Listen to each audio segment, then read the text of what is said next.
Hi dears, welcome back to our channel. എല്ലാവർക്കും പുതിയ വീഡിയോയിലോട്ട് സ്വാഗതം. അപ്പോൾ ഇന്ന് ചെയ്യുന്നത് നല്ല ഭംഗിയുള്ള ഒരു ഈസി ബ്രേസ്ലെറ്റ് ആണ്.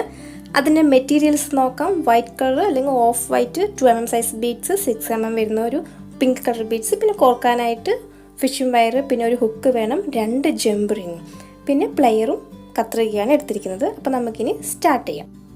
അപ്പോൾ ഫസ്റ്റ് തന്നെ ഒരു ജംപ് റിംഗ് എടുക്കുക. അതൊന്ന് അകത്തിയ ശേഷം ഹുക്ക് അതിലോട്ട് കോർത്ത് ജംപ് റിംഗ് ക്ലോസ് ചെയ്യാം. അതായത് വട്ടക്കണ്ണി തന്നെയാണ് ഈ ജംപ് റിംഗ്. അതിനുശേഷം നമ്മുടെ ഫിഷിംഗ് വയർ എടുത്തിട്ട് ജംപ് റിങ്ങിൻ്റെ ഉള്ളിൽ കൂടെ എടുത്ത് നമുക്കവിടെ 2-3 കെട്ടിട്ട് ടൈറ്റ് ചെയ്യാണ്. അപ്പോൾ വയറിൻ്റെ കറക്റ്റ് നടുവിൽ കൊണ്ടുവന്ന് വെച്ച ശേഷം നമുക്ക് ഒരു 2-3 കെട്ടിട്ട് നന്നായി വലിച്ച് ടൈറ്റ് ചെയ്യാം. ടൈറ്റ് ചെയ്ത ശേഷം ബീഡിങ് സ്റ്റാർട്ട് ചെയ്യാം. അപ്പോൾ വളരെ ഈസി ആയിട്ട് ചെയ്യാൻ പറ്റുന്ന ഒരു ഡിസൈനാണ്. ആർക്ക് വേണമെങ്കിലും കുട്ടികൾക്ക് നല്ല എളുപ്പത്തിൽ ചെയ്തെടുക്കാൻ പറ്റുന്ന ഡിസൈനാണ്. പിന്നെ ഈ 6mm സൈസ് എടുക്കുന്ന മുത്ത് ഒരു ഗ്ലാസ് ബീഡ് ടൈപ്പാണ്, ക്രിസ്റ്റലും അല്ല.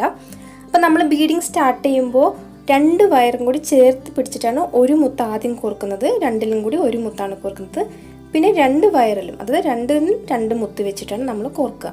അപ്പോൾ ആദ്യം ഒരു മുത്ത് കോർത്തു കോമൺ ആയിട്ട്, പിന്നെ 2 ത്രെഡിലും വേറെ വേറെ 2 മുത്ത് വെച്ച് കോർത്തു. അതിനുശേഷം ഈ ഗ്ലാസ് ബീഡ് എടുക്കുക. അത് ഒരു വയറിൽ കോർത്തിട്ട് മറ്റേ വയർ ഇതേപോലെ ഓപ്പോസിറ്റ് ഡയറക്ഷനിലോട്ട് ക്രോസ് ആയിട്ട് കോർക്കുക, വലിച്ച് ടൈറ്റ് ചെയ്യാം. അപ്പോൾ ഇതാണ് ഇതിൻ്റെ പ്രൊസീജിയർ. അപ്പോൾ നമ്മൾ ആദ്യം 2 വയറിലും ഈ 2 മുത്ത് വെച്ച് കോർത്തു, പിന്നെ ഒരു മുത്ത് കോർത്തിട്ട് അങ്ങോട്ടും ഇങ്ങോട്ടും ക്രോസ് ആയിട്ട് കോർത്ത് വലിച്ച് ടൈറ്റ് ചെയ്യുക. വീണ്ടും 2 നൂലിലും ഇതേപോലെ തന്നെ 2 വൈറ്റ് കളർ മുത്ത് കോർക്കുക, പിന്നെ ഒരു പിങ്ക് കളർ മുത്ത് കോർത്തിട്ട് ക്രോസ് ആയിട്ട് വലിച്ച് ടൈറ്റ് ചെയ്യാം.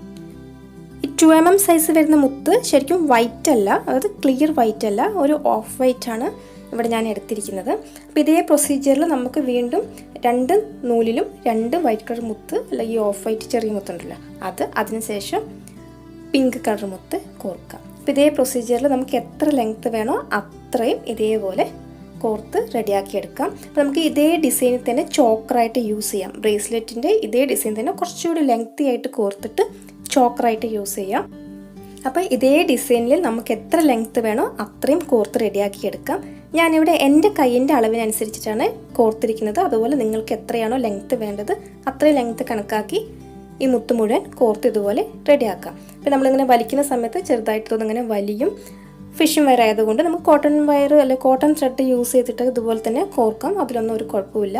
പിന്നെ നമ്മൾ ഏറ്റവും ലാസ്റ്റ് ഒരു വൈറ്റ് കളർ മുത്ത് കോർത്തു. നമ്മൾ നേരത്തെ ഒരു മുത്ത് ഫസ്റ്റ് കോർത്ത പോലെ തന്നെ 2 നൂലിലും കൂടി കോമൺ ആയിട്ട് ഒരു 2mm സൈസ് വരുന്ന മുത്ത് കോർത്തു. അതിനുശേഷം അവിടെ 2-3 കെട്ടിട്ടിട്ട് നമുക്ക് നിർത്താം. അപ്പോൾ അത് കഴിഞ്ഞാൽ നമുക്ക് ജംപ് റിംഗ് അതിലോട്ട് കോർക്കാം. ജംപ് റിംഗ് കോർത്തിട്ട് വീണ്ടും 2-3 കെട്ടിട്ട് നല്ല ടൈറ്റ് ചെയ്യാം. പിന്നെ ഫിഷിംഗ് വയർ ആയതുകൊണ്ട് തന്നെ അത് ഊരി വരാതിരിക്കാൻ വേണ്ടിയിട്ട് അതിൻ്റെ അറ്റം ഫ്ലെയിമിൽ കാണിച്ചൊന്ന് ഉരുക്കി വെക്കാം. അപ്പോൾ കെട്ടിടുക, എക്സ്ട്രാ വരുന്ന വയർ കട്ട് ചെയ്ത് മാറ്റുക, ഫ്ലെയിമിൽ കാണിച്ചൊന്ന് ഉരുക്കുക. അപ്പോൾ സേഫായിട്ട് അവിടെ ഇരുന്നോളും. അപ്പോൾ നമ്മുടെ സൂപ്പർ ഈസി ബ്രേസ്ലെറ്റ് ഇവിടെ റെഡി ആയിട്ടുണ്ട്. വീഡിയോ ഇഷ്ടമായെങ്കിൽ എപ്പോഴും പറഞ്ഞതിന് ലൈക്ക് ചെയ്യാനും ഷെയർ ചെയ്യാനും കമൻറ്റ് ചെയ്യാനും മറക്കരുത്. ചാനൽ സബ്സ്ക്രൈബ് ചെയ്യാതെ ആദ്യമായിട്ട് കാണുന്നവർ ആരെങ്കിലും ഉണ്ടെങ്കിൽ ഒന്ന് സബ്സ്ക്രൈബ് ചെയ്യുക, സപ്പോർട്ട് ചെയ്യുക. പിന്നെ എൻ്റെ എല്ലാ നല്ല വ്യൂവേഴ്സിനും എന്നെ സപ്പോർട്ട് ചെയ്യുന്ന എല്ലാവർക്കും നല്ലൊരു വിഷയം ആശംസിക്കുന്നു. അപ്പോൾ അടുത്ത വീഡിയോ ആയിട്ട് വരുന്നത് വരെ എല്ലാവർക്കും ബൈ, താങ്ക് യു.